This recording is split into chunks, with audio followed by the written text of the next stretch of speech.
अन्वेषणने सांगितलं की या ठिकाणी मी स्वतः रेराच्या ऑफिसला याच्यावर हे बसणार आहे। मी आता इथं गुन्हे अन्वेषण आर्थिक गुन्हे अन्वेषणच्या अधिकाऱ्यांशी बोलतो आता। हॅलो,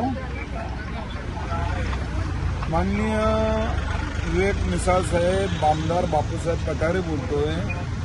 ते लोक उपोषणाला रस्त्यावर बसतायत, आपण गुन्हा का दाखल करत नाही त्या बिल्डरवर? पेपरला येऊ द्या ना, गुन्हा दाखल करा। मी उपोषणाला बसणार आहे आता त्याच्यासाठी।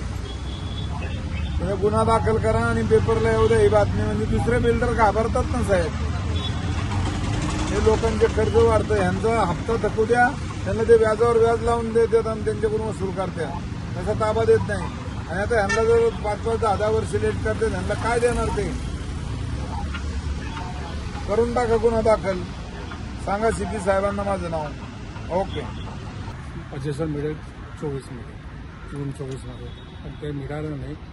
पण आज ते त्रास झाला, सगळं झालं। आणि नंतर मला सप्टेंबर 24ला ब्रेन स्ट्रोक आला, पैशाचं टेन्शन मिळालं।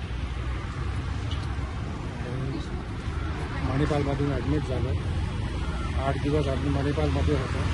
पण त्यावेळी मी सगळं पेमेंट केलेलं आहे की बाई नको, आपल्याला सगळं पेमेंट करतो। तरी आम्हाला म्हणजे आता वर्ष लागलं मला रिकव्हरी झालं, अजूनही एवढी ताकद नाही की मी करू शकतो। मानसिक टेन्शनमध्ये मी तुम्हाला सांगते, आमची रोज सकाळ वर्टीलास कधी मिळणार याच्यावरून सुरुवात होते आणि रात्र सुद्धा त्याच्याचवर संपते।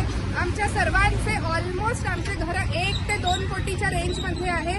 प्रत्येकाचा हप्ता ॲटलिस्ट 1 लाख रुपये महिना आम्ही हप्ता भरतो आहे। आणि घराचे भाडे पुण्यात तर तुम्हाला माहितीच आहे, 30 ते 50 हजारच्या रेंजमध्ये भाडे आहे। असं आम्हाला दर महिन्यात 1.5 लाख रुपयाचं नुकसान होत आहे।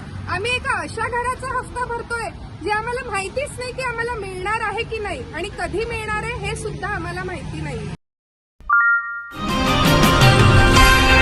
सर्जनशील न्यूज